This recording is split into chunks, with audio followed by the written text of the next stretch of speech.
Ne var, ne lazım diye? Ayş lafı, ne olur? Hay Allah!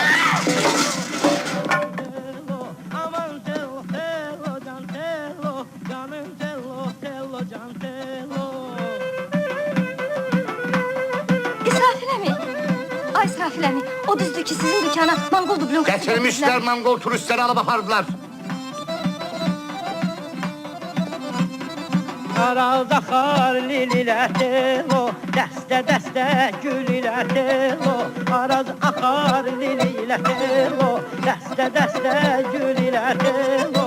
Mən yarımı sevirəm telo, şirin-şirin dillər telo.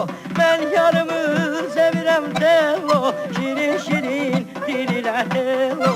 Əzinəm ay ay ay, bir dəmə ay ay.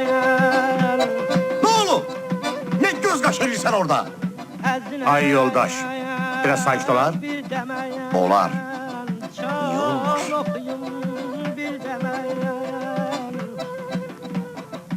Ömür geçti, ay gün geçti, cavan olmaram. İsa baladı.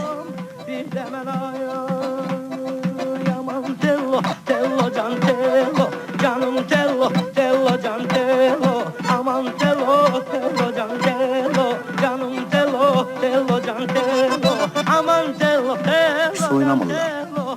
Biraz emosyon hastı.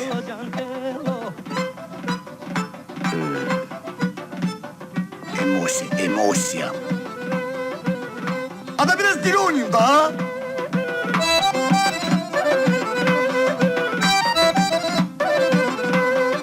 Araz üstte, buz üstte telo, kababı yanar köz üstte telo.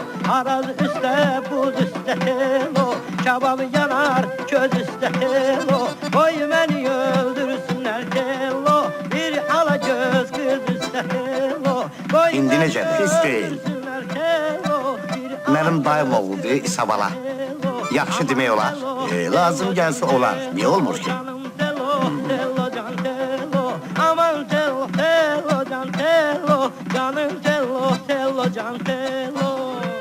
Göresen Mangol turistleri Mangol dublonkasını buradan niye alırlar?